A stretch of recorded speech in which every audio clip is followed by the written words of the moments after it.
హల్లెలూయా. ఒకవేళ అలా లేకపోతే మనం నశించిపోతామంట. ఎలా లేకపోతే పెండ్లి వస్త్రాన్ని ధరించుకోకపోతే ఏమైందిలే అని అనుకుంటే, ఏమండి, దేవుడు మనకిచ్చినటువంటి ఆ వస్త్రాన్ని మనం ఏమండి తెలుసుకోకపోతే, ఆ స్థాయిని మనం పెంచుకోకపోతే మన దగ్గర నుండి అపవాది ఖచ్చితంగా పెండ్లి వస్త్రాన్ని లాగివేస్తాడు, దొంగిలిస్తాడు. ఆయన ఎదుట మన మూతికి తాళం వేసినట్టుగా మాట్లాడకుండా, ఆయన స్నేహితుడు అన్నప్పుడు అయ్యా అనే మాట కూడా మన దగ్గర ఉండదు. రహస్యం చెప్పి ఎక్కడ పడిపోయామంటే సంగతి కూడా ఆయన జీవితంలో చాలా ఉన్నాయి.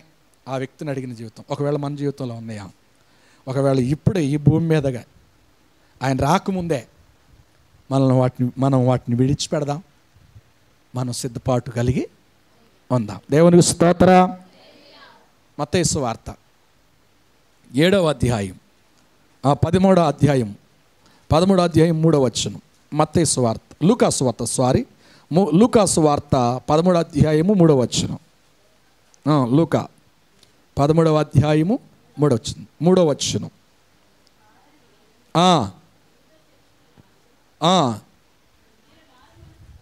అదిగో మీరు మారు మనస్సు పొందని ఎడల,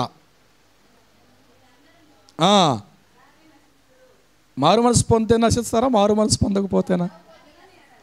అది మారు మనసు పొందని ఎడల మీరందరూ కూడా అలాగే నశిస్తారు. నేనంటున్నాను, ఇక్కడ చెప్పండి, దయ్యాలు నమ్ముతున్నాయి కానీ నమ్మకం ఉంది, కానీ వారు రక్షించబడలేకపోయారు.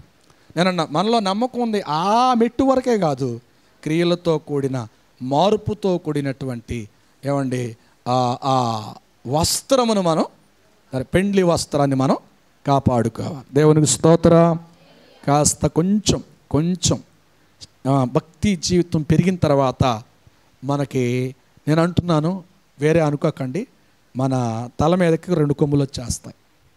ఏమొస్తాయి అంటండి? 2 కొమ్ములు వచ్చేస్తాయి. అంటే కొమ్ములు వస్తాయి అంటే గర్వం.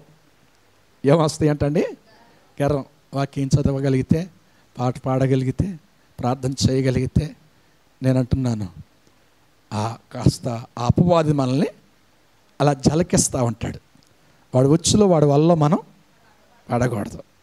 మనం ఎవరి కొరకు సిద్ధపడుతున్నామో ఆ సిద్ధపాటును రక్షించబడినది మొదలుకుని ఆ దినము నుండి ఎత్తబడే వరకు అదే స్థాయిలో ఉండాలి ఆ సిద్ధపాటు. అప్పుడు మనం దేవుని ఎదుట కూడా మాట్లాడగలుగుతాం. మాట్లాడడానికి అవకాశం ఎక్కడ ఉందండి? డైరెక్ట్గా పరలోక ద్వారాలు మన కొరకు తెరిచి ఉంచుతుంది. అక్కడ మూయబడింది. అందుకే అన్నాడు, అది తెరవబడాలంటే ఇక్కడ మనం నోరు తెరిచి, ప్రభువా నా పెండ్లి వస్త్రం సరిగ్గా ఉందా లేదా, ఎక్కడైనా కలుషితం అయిపోయిందా, ఎక్కడైనా పోగొట్టుకున్నానా, ఎక్కడైనా అపవాది ఏ విషయంలోనైనా నన్ను మలుచుకుని వాడుకుని నా మీద ఉన్నటువంటి ఆ పెండ్లి వస్త్రాన్ని దొంగిలించాడా, నేను ఉందని నేను భ్రమపడుతూ జీవిస్తున్నానా, ఒక్కసారి నాతో మాట్లాడయ్యా, నేను కాపాడుకున్నానా లేదా అని ఈ భూమి మీదే మనం సరి చేసుకుని ప్రశ్న వేసుకుని మన జీవితాన్ని ముందుకి కొనసాగించాలి. హల్లెలూయా. అప్పుడేమన్నాడు ఆయన? ఏమన్నాడు? ప్రభువా ప్రభు అని పిలుచు ప్రతి వాడును పరలోకంలో వెళ్ళడు కానీ, చెప్పాలి, తండ్రి చిత్తమును. ఎవరి చిత్తం చేస్తున్నావు? మనుషుల చిత్తం చేస్తున్నావా? లోక చిత్తం చేస్తున్నావా? నిర్వర్తిస్తున్నావా? దేవుని చిత్తాన్ని జరిగిస్తున్నావా? అది సిద్ధపాటు, అది పెండ్లి వస్త్రం. రక్షించబడిన తర్వాత నీ జీవితం కాదు, రక్షించబడిన తర్వాత ప్రభువు ఆయన నిజదేవుడని, ఆయన లోకరక్షకుడని, ఆయన బలపరచువాడని, ఆయన పరలోకానికి మార్గమై ఉన్నాడని నీ జీవితానికి అప్పగించిన తర్వాత ఎన్ని రకాల బోధలు వచ్చినా, ఎన్ని రకాలుగా నీ మనసును మళ్లించడానికి అపవాది అనేక మందిని నీ ఎదుట నిలబెట్టినా, నువ్వు పట్టుకున్న ఆ సిద్ధాంతాన్ని, నువ్వు కలిగి ఉన్న విశ్వాసాన్ని ఎక్కడ ఏ విషయంలో కూడా తాకట్టు పెట్టేవారిగా మనం అక్కడ ఓడిపోయినట్టే. అక్కడ మనం వస్త్రమును మనం పోగొట్టుకున్నట్టే. మనం కనబడటానికి మాత్రం విశ్వాసివి, కనబడటానికి మనం సేవకులం, కనబడటానికి మనం సేవకురాళ్ళం, కనబడడానికి మనం సంఘబిడ్డలం. కానీ మన జీవితంలో దేవుడు ఆధీనం ప్రశ్న వేస్తే సమాధానం చెప్పడానికి కూడా మాట లేదు. అప్పుడు అంటారంట, అక్కడికి వెళ్ళిన తర్వాత ఇక్కడ అన్నాడంట, అయ్యా దేవుడే చెప్పేశాడు, ప్రభుని పిలిచేవాడు కాదు, తండ్రి చిత్తం చేయాలంటే. తండ్రి చిత్తం చేయకపోవడం ఏంటి? నువ్వు ఇచ్చిన కృపావరాన్ని నేను వాడాను కదా, నాకు ఇచ్చిన కృపావరాన్ని నేను చెయ్యాలని వెళ్ళగొట్టాను కదా, ప్రవచించాను కదా, అద్భుత కార్యాలు చేశాను కదా అని అంటారంట. అక్కడ చూడండి, ఇందాక చదివేది కదా, ఆ మాట చదవండి, చదవండి. మత్తయి సువార్త 7:21 నుండి 23 వచ్చిన వరకు.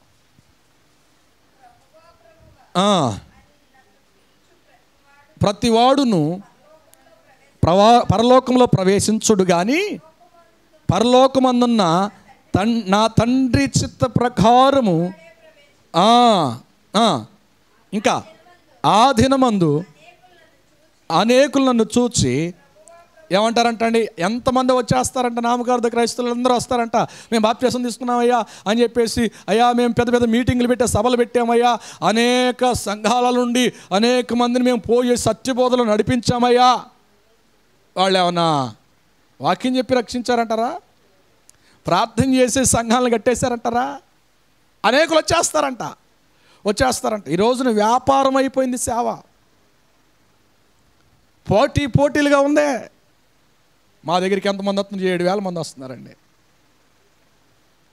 7,000 మంది ఏమండి ఎక్కడికి తీసుకెళ్తుందో ఒకసారి ఆలోచన చేయాలి. దేవుని రాజ్యానికేనా? హల్లెలూయా. ఏమంటున్నారంట ఇక్కడ ఏమంటున్నారంటే, ఇదిగో నీ నామములో మేము, అనేకులు వచ్చి అంటున్నారంట, నీ నామములో మేము ప్రవచింపలేదా? ఇప్పుడు ఎవరండి వీళ్ళంతా? ఇప్పుడు ఆలోచన చేద్దాం, ఎవరంటే వీళ్ళంతా? పెద్ద పెద్ద గుంపుల వారు కాదంటారా? ప్రవచనాలు ఎత్తి మాట్లాడిన వారు కాదంటారా? చిమ్మిక్కులు మ్యాజిక్లు చేసిన వాళ్ళు కాదంటారా? అర్థమవుతుందండి నేను చెప్పింది? హల్లెలూయా. చిమ్మిక్కులు మ్యాజిక్లు చేసి సంఘాలను కొల్లగొట్టిన వాళ్ళు కాదంటారా? అద్భుతాలు జరిగినాయి వాళ్ళ ద్వారా జరగలేదంటారా? జరిగినాయి కదా. ఇది ఎందుకు జరిగినాయి అంటే, వారు ధనము కూర్చుకోవడానికి, వారి యొక్క విలువను పెంచుకోవడానికి సేవను కట్టారు తప్ప దేవుని రాజ్యము కొరకు కట్టలేదు. దేవుని రాకల్లో ఎత్తబడడానికి సిద్ధపరచలేదు. ఎందుకంటే ఇక్కడ అంటున్నారు, వాళ్ళు మిగిలిపోయారంట. వాక్యం వింటున్నటువంటి దైవజనుడా, వాక్యం వింటున్నటువంటి ప్రవక్తగా పిలువబడుచున్న వారులారా, ఒక్కసారి మీ మనోనేత్రాలు దేవుడు వెలిగించునుగాక. అపోస్తుల యొక్క బోధలో, ప్రభు చిత్తంలో సంఘాలను కట్టుదురుగాక. మరోలాగా భావించకండి. ఇక్కడ వాక్యాన్ని బట్టి చెప్తున్నాను. ఏమంటున్నాడంటండి, వాళ్ళు అంటున్నారంట, ఇదిగో నీ నామములో ప్రవచించలేదా, నీ నామములో దయ్యాలను వెళ్ళగొట్టలేదా, నీ నామమున అనేక అద్భుతాలు చేశారంట. సేవకుడు బాధపడుతూ ఉంటే, అయ్యా మేమన్నాం కానివ్వండి, ఎంత ఖర్చు నేను చూసుకుంటాను, ఏదంటే నేను చేసేస్తాను. అద్భుతాలు చేశారు, అద్భుతాలు సృష్టించేశారు అక్కడ. కానీ ఎక్కడున్నారు? చివరికి ఎక్కడున్నారంటండి? అప్పుడు యేసయ్య ఏమన్నాడంట, మీరెవరో కూడా. మరి అద్భుతాలు అంటే వీళ్ళు ప్రార్థన చేసిన వాళ్ళ చేయని వాళ్ళ? చెప్పాలే. దేయాలను వెదలగొట్టినాడంటే ప్రార్థన చేసిన వాళ్ళే కదండి. రేపు ఇది జరగబోతుంది, వచ్చే సంవత్సరం నీకు సీట్ రాబోతుంది, వచ్చే సంవత్సరం నువ్వు అమెరికా వెళ్ళబోతున్నావు అన్నవాళ్ళు ఎవరండి? చెప్పాలి. ప్రవక్తలా కాదా? నేనంటున్నాను, ఆ ప్రవక్తలు కూడా కొంతమంది ఉంటారండి. అందరు కాదండి, అందరని నేను చెప్పలేను, నేను తీర్పు తీర్చలేను. యేసయ్య అన్న మాటను బట్టి చెప్తున్నాను నేను. వాళ్ళ ఆత్మీయ జీవితాన్ని కాపాడుకోకపోతే ప్రవక్త అయినా అక్కడ ఉండిపోతాడు. చెప్పాలి. ప్రార్థనాపరుడైనా అక్కడ గేటు దగ్గరే ఆగిపోతాడు అన్న సంగతి నేను చెప్తున్నాను అంతే. ఎవరో నాకు ద్వేషం కాదు, కానీ ఈ వాక్యాన్ని బట్టి నేను, దేవుడు బయలుపరిచిన విషయాన్ని బట్టి నేను చెప్తున్నాను. దేవునికి స్తోత్రం. ఇప్పుడు చెప్పండి, ప్రవచించలేదంటే అప్పుడు యేసయ్య ఏమన్నాడు? ఆయన, నిజమేనయ్యా నా కృపావరం ద్వారా అనేకులను సంపాదించావు, అనేకులను కట్టావు, నిజమేలే అని అన్నాడా? ఏమన్నా ఆ మాట, అసలు ఆ మాట రాలా అన్నాడు. మీరెవరో ఏమన్నాడంటండి? కృపావందన పొందిన వాళ్ళతో అంటున్నాడు ఆ మాట. అద్భుతాలు చేసిన వారితో అంటున్నాడు ఆ మాట. హల్లెలూయా. అనేక ప్రార్థన తైలాభిషేకమును పెట్టిన వారితో అంటాడు ఆ మాట. మరి అంతే కదండి, ఇవన్నీ అంతేనా కదా? నెలకొకసారి మీటింగ్ పెట్టిన వారితో అంటున్నాడు ఆ మాట. ఇక్కడ రెండు ఒక నెలకి అయిపోతాయి, మీది ఎగిరిపోతాయి, అంతే, అప్పులు తీరిపోతాయి, అన్నీ తీరిపోతాయి అన్నారు కదండి. అన్నారా లేదా? అక్కడికే ఎగబడి వెళ్ళిపోయాం. సత్యబోధలో మాత్రం 20 మంది 15 మంది. అక్కడ అంటే ఏంటంటే దూరపు కొండ ఏమంటండి? నేను అనలేదండి, అన్న మాట ఎత్తాను అంతే. మీరు దాన్ని కంక్లూషన్ చేశారు, అంటే దాన్ని పూర్తి చేశారు. దానిలో మీరు బాగా సీనియర్లు అనుకుంటండి. యేసు రక్తమే జయం. హల్లెలూయా.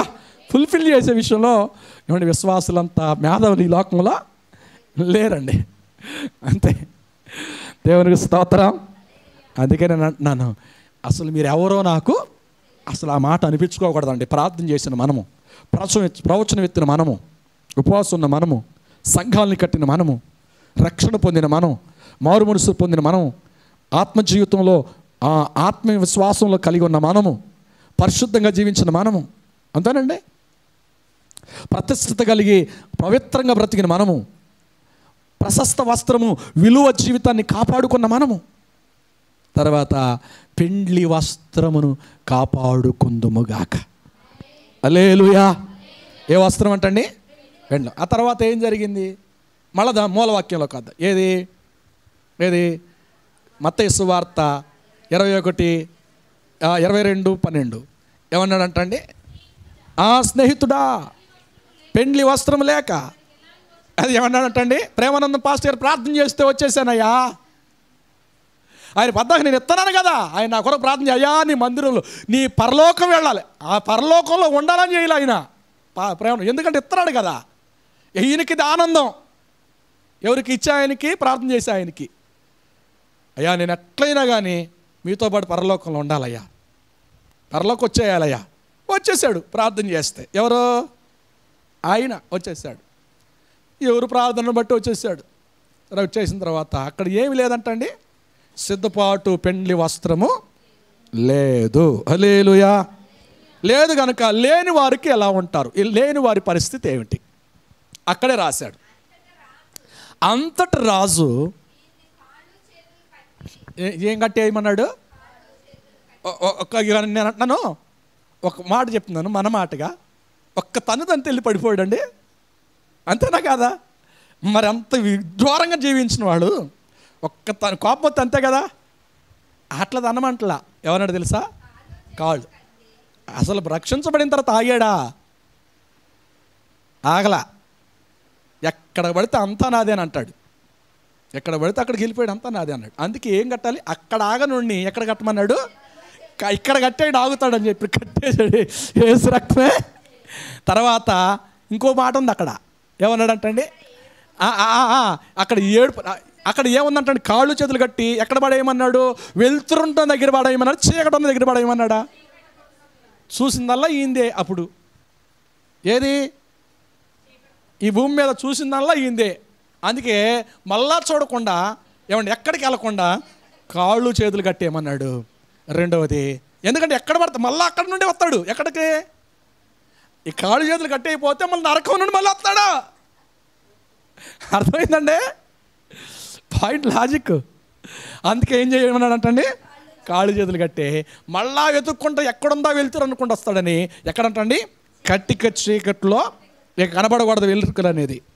వెలుతురుని గ్రహించలేదు, ఇచ్చిన జీవితాన్ని విలువని కాపాడుకోలేదు, ఇక అవసరం లేదు అని చెప్పేసి అక్కడ పడేయమన్నాడు. పడేసిన తర్వాత అక్కడ ఏముంటుందో తెలుసా? పడేసిన తర్వాత ఇంకేముంటుందండి? ఏడుపును పండ్లును కొరుకుటయు ఉండు. పండ్లు కొరుకుటయు ఏడుపు ఉంటుంది.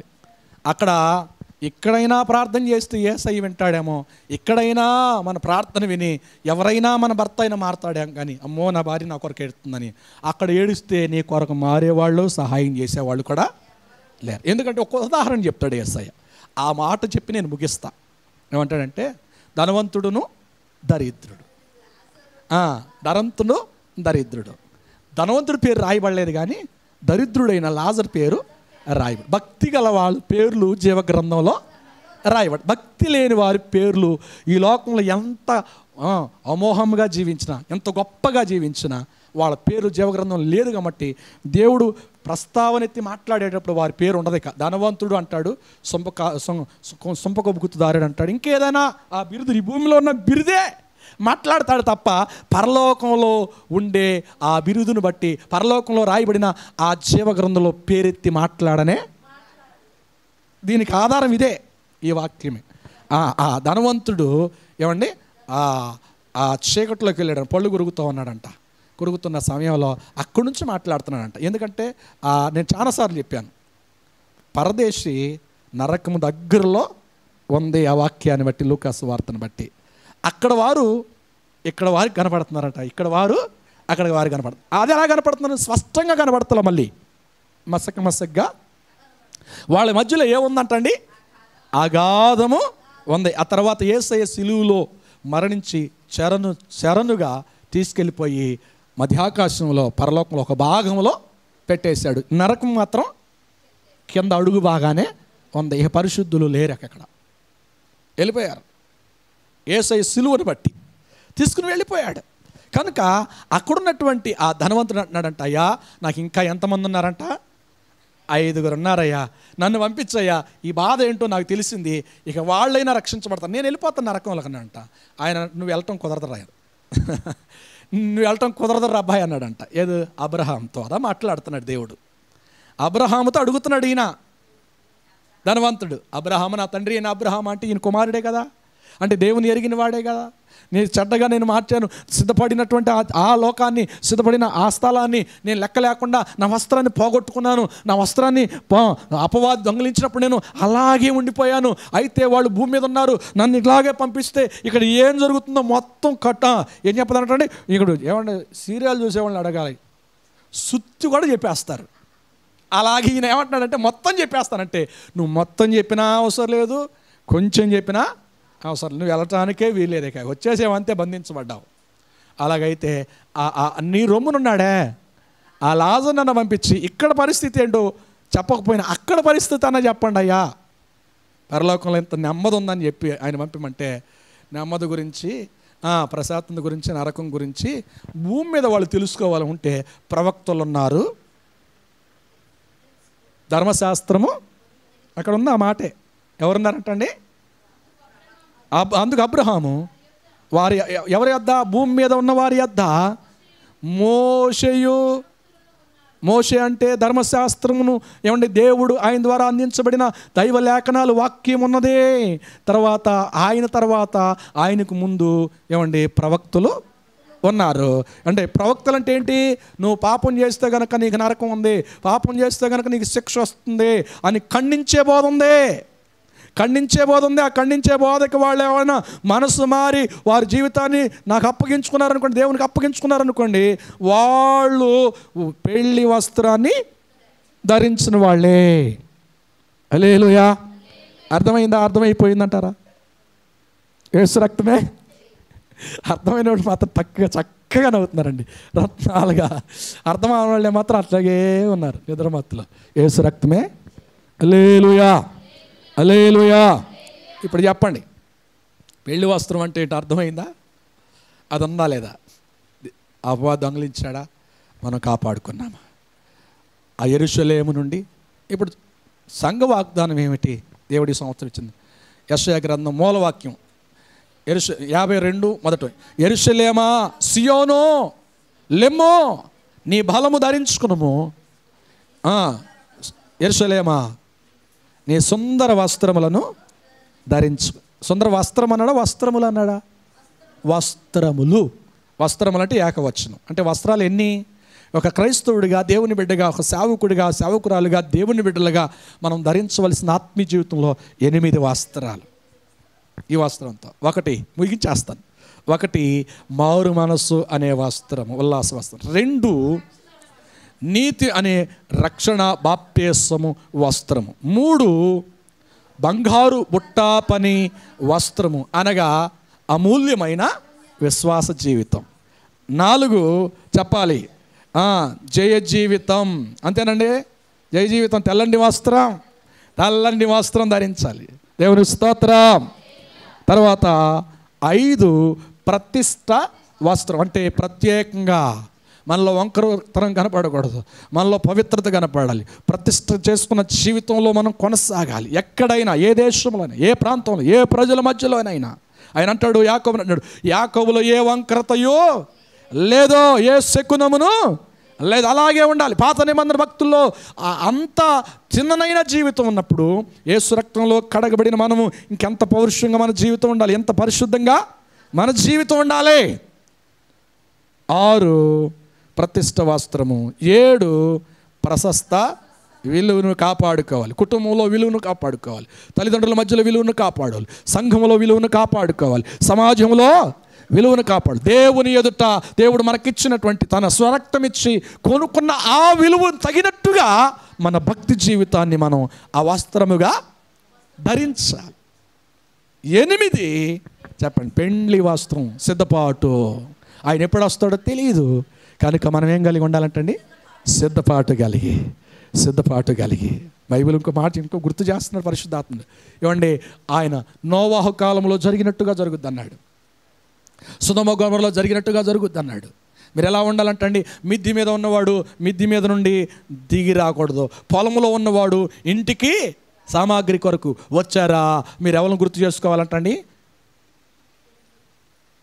లోతు భార్యని గుర్తు చేసుకోండి, సొదొమ గొమొర్రా ప్రజలను గుర్తు చేసుకోండి. దేవుని స్తోత్రం. ఎక్కడుంటే అక్కడ పిలుపుని బట్టి మనం సంసిద్ధముగా ఆయన పిలిచినప్పుడు మనం అలాగే వెళ్ళిపోవాలి. నేను ఆ పెళ్లి వస్త్రము ఎలా ఉంటుందంటే, ఒక్క మాట చెప్పి నేను ముగించేస్తాను. పెళ్లి వస్త్రము ఏమండి, 2 తిరగలు విసురుతారంట, ఒకరు ఎత్తబడిపోతారు. ఇద్దరిలో ఒకరే, ఇద్దరు నాటు వేస్తారంట, పొలంలో ఉంటారంట. ఒకడు ఎత్తబడతాడు, ఒకడు విడవబడతాడు. 2 మంచం మీద పడుకుంటారంట. నేను అంటున్నాను, నీ నమ్మకం యథార్థమైతే, నీ విశ్వాసం నిజమైతే, నీ మారు మనసు నిజమైతే, ఏమండి, నీ ప్రతిష్టత నిజమైతే, నీ యొక్క ప్రశస్త వస్త్రం నిజమైతే, ఏమండి, నీ యొక్క శ్వాస జీవితం నిజమైతే, ఏమండి, ఆ పిలుపు వస్తుంది. ఆ పిలుపులో ఆ స్వరం వింటావు. ఎవరెవరు పడుకుంటారు? భార్య భర్తలు పడుకుంటారు మంచం మీద. భర్త నమ్మితే భర్త ఎత్తబడిపోతారు, భార్య నమ్మితే భార్య ఎత్తబడద్ది, భర్త విడిచిపెట్టబడతాడు. ఇంకెవరు పడుకుంటారు? యవనం వచ్చినటువంటి ఏమంటే యుక్త వయసులోకి వచ్చినటువంటి ఆడపిల్ల తండ్రితో పడుకుంటుంది. యుక్త వయసు వచ్చినటువంటి కుమారుడు తండ్రితో పడుకుంటాడు. ఎందుకంటే వాళ్ళ విషయాలు తెలియకూడదు, రహస్యంగా ఉండాలి అని ఉంటుంది. కాబట్టి అప్పుడు కుమార్తె రక్షించబడితే ఆ వస్త్రాలు కాపాడుకుంటే, ఆ పిలుపు అందుకుని కుమార్తె వెళ్ళిపోద్ది, తల్లి నమ్మందైతే విడబడుద్ది. కుమారుడు రక్షించబడితే ఏమండి, ఆయన ఎత్తబడతాడు, తండ్రి నమ్మకపోతే విడవబడతాడు. తండ్రి రక్షించబడితే కుమారుడు నమ్మకపోతే కుమారుడు ఉండిపోతాడు, తండ్రి వెళ్ళిపోతాడు. కుమార్తెని నమ్మకపోతే కుమార్తె అలాగే విడిచిపెట్టబడద్ది, తల్లి రక్షించబడితే ఎత్తబడిపోద్ది. తిరగల విషయాలు ఎవరు? అత్త కోడలు, తల్లి కూతుర్లు, అంతేనండి. అప్పుడే అంతకుముందు, ఎందుకంటే ఇట్రా అంటే అత్త దగ్గర వినాలి. అత్త తిప్పుతూ ఉంటే కోడలు పోయాలి, లేకపోతే కోడలు తిప్పుతూ ఉంటే అత్త మాట్లాడుకుంటూ పోయాలి. అప్పుడు ఇప్పుడే ఉందండి, స్విచ్ వేస్తున్నారు, అటు వెళ్తున్నారు, అతని దగ్గరికి వెళ్తున్నారు, అంత పెయింటింగ్ వేస్తున్నారు, ఇటు వస్తున్నారు, ఇది చేస్తున్నారు, అది చేస్తున్నారు. ఇప్పుడు అంతా ఏమొచ్చేసింది ఏంటండి? ఏమండి ఈ మధ్యకాలంలో నేను చూశాను, పళ్ళు తోమటానికి కూడా మిషన్ పెట్టుకున్నాడు ఒకడు. ఇదేం ఏ కాలం అంటే ఏ కాలం అంటండి? నేను అనలేదండి ఆ కాలం అన్నది. యేసు రక్తం జయం. ఆడు పడుకుంటే స్నానం కూడా చేపిస్తుంది. ఇట్లా లెగిస్తే ఏమండి, ముందు ఆ పడుకుంటే ఆ మిషన్ వచ్చేసింది. పడుకుంటే ఆ మిషన్ అంటే అట్లా లేపుతుంది. కొట్టంగానే 5 అవటం లేపగానే లెగుతున్నాడు. లేకంగానే ఆడు ముందుకి బ్రష్ తీసుకొస్తుంది, కింద ఏమవుతుంది, నీళ్ళు వచ్చేస్తుంది. ఇట్లా అనగానే ఇట్లా తవ్వుతుంది, ఇట్లా తెస్తుంది, ఆ నీళ్ళు అలా పోతుంది, ఏమంటే అది ఊతున్నాడు. అది అయిపోయిన తర్వాత వెంటనే ఇంకొక స్విచ్ నొక్కుతున్నాడు, ఇంకో టవల్ వచ్చేస్తుంది, అది తుడుచుకుంటున్నాడు, లెగుస్తున్నాడు. లెగిసేటప్పటికి టిఫిన్ రెడీ. అంతగా అయిపోయిందా? అప్పటికి అయిపోయింది అనుకున్నారా? ఇప్పుడు అంటండి ఇక స్త్రీ అవసరం లేదంట. ఏంటంటండి, రోబనే పిల్లలకి అంటదంట. ఇది ఎక్కడ సోద్యమో. దీన్ని ఏమంటారు, ఏ కాలం అంటారంటండి? లోకులందరూ దేవుని ఎరగని పోయే కాలము. దేవుని బిడ్డలో ఏమంటే రెక్కలు కట్టుకుని ఎగిరిపోయే కాలంలో ఉన్నాం. యేసు రక్తమే. మీరు ఎంత చెప్పినా వినేటట్టున్నారు కానీ నేను 4-6 గంటలు తగిలిసిపోయాను. యేసు రక్తమే. ఇంకా చెప్పండి అన్నట్టున్నది. దేవునికి స్తోత్రం. హల్లెలూయా. మీ హృదయాలు మంచివి, మీ పలకలు మంచివి, మీ జీవితం మంచివి. దేవుడు మీకు మంచి కృపనిచ్చాడు, మంచి దాసునిచ్చాడు, మంచి సంఘం ఇచ్చాడు, మంచి సహవాసం ఇచ్చాడు. యేసు రక్తమే దేవుడు. ఈ మాటలు దేవుడు మన ఇంట్లో దీవించునుగాక. ఆమేన్. ప్రార్థన చేద్దాం, తల ఉంచుతాం. పరిశుద్ధుడు అయిన తండ్రి, జీవం కలిగిన యేసయ్యా, మహోన్నతుడా, నీకు వందనాలు. ఈ మధ్యాహ్న సమయంలో ప్రత్యేకంగా తండ్రి సంబంధించినటువంటి వాగ్దానం గురించి, అయ్యా యెరూషలేమా నీ వస్త్రములు ధరించి, ఏంటి ఆ వస్త్రాలు, దానిలో ఉన్న ఆత్మీయ అర్థాలు ఏమిటి నాయన ప్రభా, మీరు మాతో మాట్లాడారు, వందనాలు. అటు వస్త్రాలు ప్రభా, చివరిది ఆఖరిది 8వది నాయన పెండ్లి వస్త్రం నాయన, సిద్ధపాటు నాయన, అన్నీ చేసి నాయన 10 ఆజ్ఞలు 9 చేసి 10వ చేయకపోతే చేసినవన్నీ కూడా నాయనా మేము దాంతోపాటు వ్యర్థమైపోద్ది. అలాగే మా భక్తి వ్యర్థం కాకూడదు, మా ప్రార్థన వ్యర్థం కాకూడదు. సిద్ధపాటు కలిగి ఉండాలి నాయన. అయ్యా ఒక నమ్మకమే కాదు, నమ్మకంతో కొన్ని క్రియలు ఉండాలి నాయన. ప్రత్యేకం పిలిచేవారిగా కాదు నాయన, అయ్యా నిన్ను అనుసరించేవారిగా, వాక్యం వినేవారిగా కాదు, వాక్యానుసారంగా బ్రతికేవారిగా మేము ఉండాలి అని ఈరోజు మాట్లాడారు తండ్రి.